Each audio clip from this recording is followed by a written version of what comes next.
The audience was clearly ill at ease. They applauded at the final assignment, but the applause was piecemeal, no longer a crescendo of united enthusiasm. There were murmurs of confusion. Jonas moved his hands together, clapping, but it was an automatic, meaningless gesture that he wasn't even aware of. His mind had shut out all of the earlier emotions, the anticipation, excitement, pride, and even the happy kinship with his friends. Now he felt only humiliation and terror. The chief elder waited until the uneasy applause subsided. Then she spoke again. "I know," she said in her vibrant, gracious voice, "that you are all concerned, that you feel I have made a mistake." She smiled. The community, relieved from its discomfort very slightly by her benign statement, seemed to breathe more easily. It was very silent. Jonas looked up. "I have caused you anxiety," she said. "I apologize to my community." Her voice flowed over the assembled crowd. "We accept your apology," they all uttered together.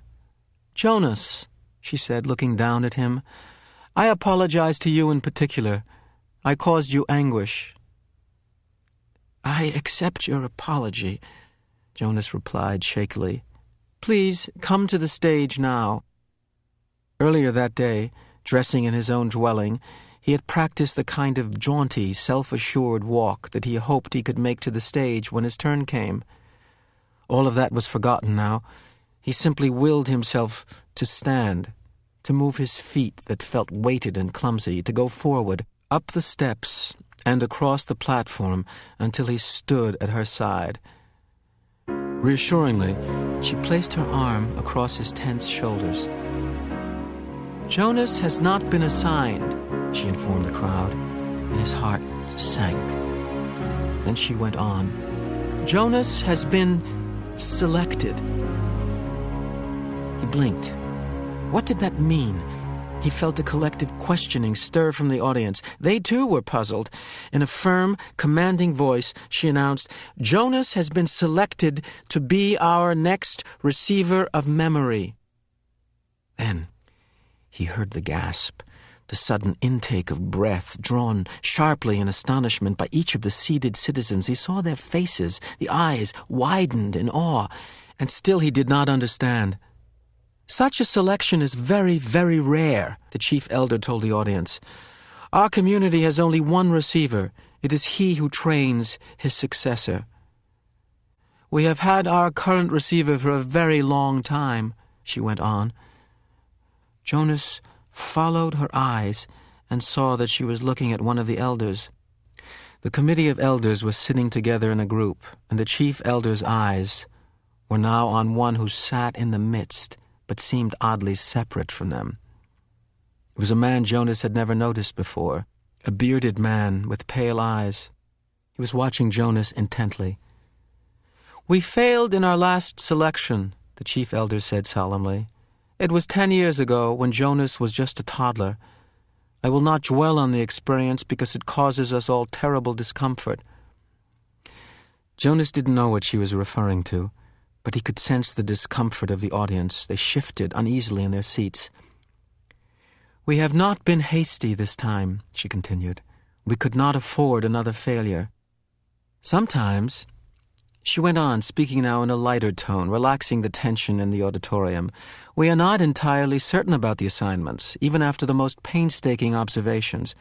Sometimes we worry that the one assigned might not develop through training every attribute necessary. 11s are still children, after all. What we observe as playfulness and patience, the requirements to become nurturer, could, with maturity, be revealed as simply foolishness and indolence. So we continue to observe during training and to modify behavior when necessary. But the receiver in training cannot be observed, cannot be modified. That is stated quite clearly in the rules. He is to be alone, apart, while he is prepared by the current receiver for the job which is the most honored in our community." Alone?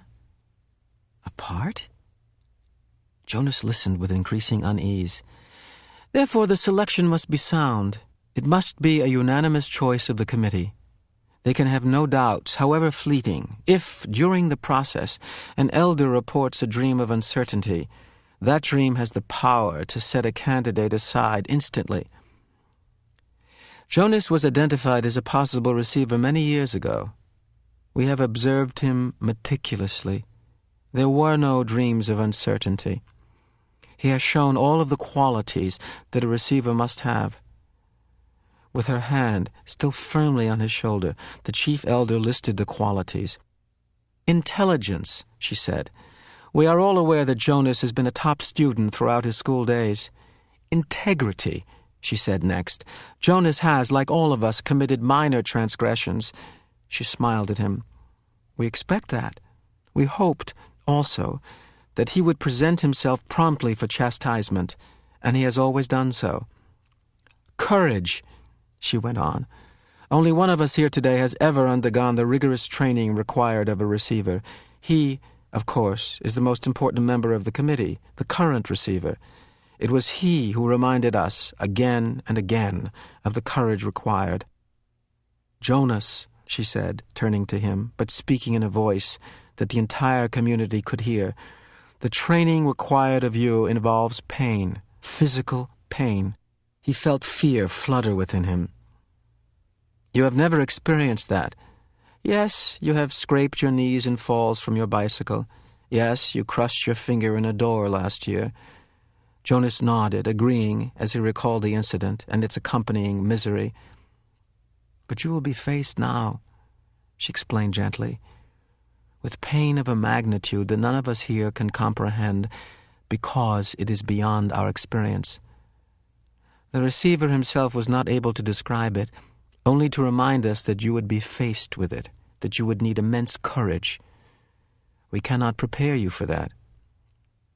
But we feel certain that you are brave, she said to him. He did not feel brave at all, not now. The fourth essential attribute, the chief elder said, is wisdom. Jonas has not yet acquired that. The acquisition of wisdom will come through his training. We are convinced that Jonas has the ability to acquire wisdom. That is what we looked for. Finally, the receiver must have one more quality, and it is one which I can only name but not describe. I do not understand it. You members of the community will not understand it either. Perhaps Jonas will, because the current receiver has told us that Jonas already has this quality. He calls it the capacity to see beyond. The chief elder looked at Jonas with a question in her eyes. The audience watched him too. They were silent. For a moment he froze, consumed with despair. He didn't have it, whatever she had said. He didn't know what it was. Now was the moment when he would have to confess, to say, "No, I don't. I can't," and throw himself on their mercy, ask their forgiveness, to explain that he had been wrongly chosen, that he was not the right one at all. But when he looked out across the crowd, the sea of faces, the thing happened again. The thing that had happened with the apple. They changed. He blinked, and it was gone. His shoulders straightened slightly. Briefly, he felt a tiny sliver of sureness for the first time. She was still watching him. They all were. "I think it's true," he told the chief elder in the community. "I don't understand it yet. I don't know what it is. But sometimes I see something, and maybe it's beyond." She took her arm from his shoulders. "Jonas," she said, speaking not to him alone, but to the entire community of which he was a part, "you will be trained to be our next receiver of memory.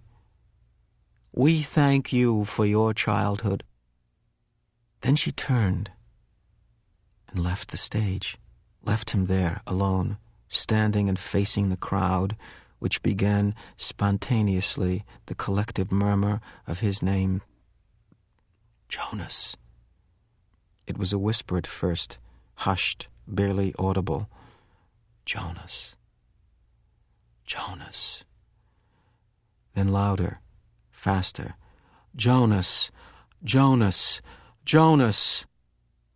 With the chant, Jonas knew the community was accepting him and his new role, giving him life, the way they had given it to the new child Caleb. His heart swelled with gratitude and pride. But at the same time, he was filled with fear. He did not know what his selection meant. He did not know what he was to become, or what would become of him.